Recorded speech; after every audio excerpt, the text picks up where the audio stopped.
Think of the ground under your feet as solid, fixed, a reliable stage on which human history unfolds.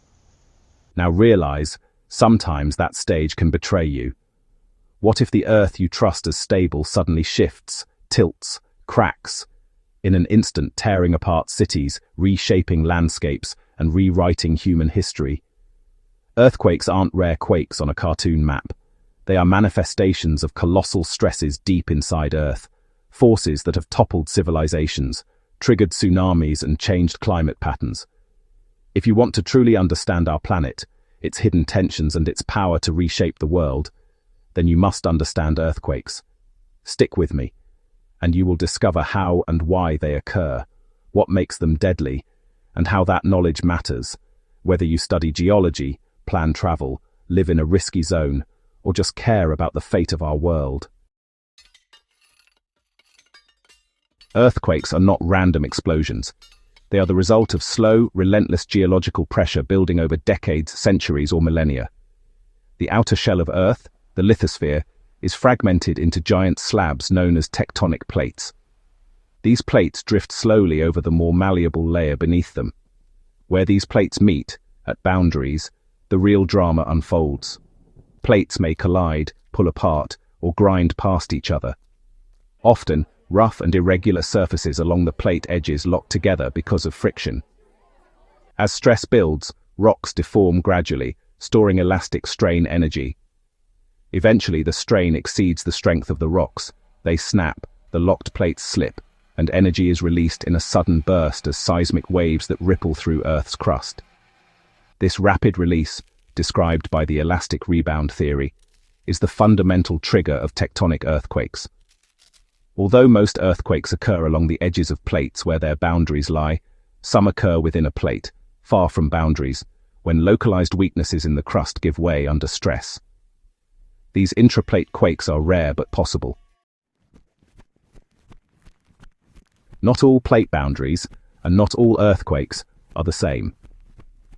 Where plates collide and one is forced beneath another, a subduction zone, the stress and stored energy can build dramatically. Many of the most powerful earthquakes known, so-called megathrust earthquakes, originate along such convergent boundaries, particularly under ocean trenches. On the other hand, where plates slide past each other horizontally, at transform boundaries, or pull apart at divergent boundaries, earthquakes still occur, sometimes frequently, though often less powerful on average than deep subduction zone quakes. This diversity explains why some earthquakes feel like gentle tremors and go unnoticed, while others flatten cities. The difference lies in how much strain was stored, what type of fault slipped, the depth of the quake, and the nature of the ground above.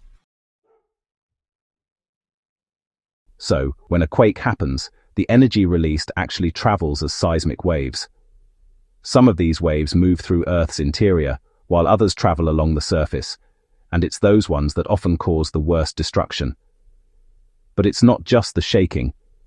If the quake is near the surface, the ground itself can rupture and shift. In some soils, especially the soft water-saturated ones, the shaking can cause liquefaction, where the ground temporarily behaves like a liquid. That means buildings and structures lose their foundation. Roads, bridges and pipelines can collapse, and honestly, infrastructure can literally sink or tilt. Moreover, earthquakes often trigger secondary disasters, like landslides in hilly terrain, rockfalls, tsunamis. If an undersea fault rupture displaces large volumes of seawater, fires due to broken gas lines, and of course, damage to water supply and sanitation systems. So, the danger of a quake isn't just its immediate shaking, it's really the domino of destruction that can follow, especially when buildings are poorly built or communities are unprepared.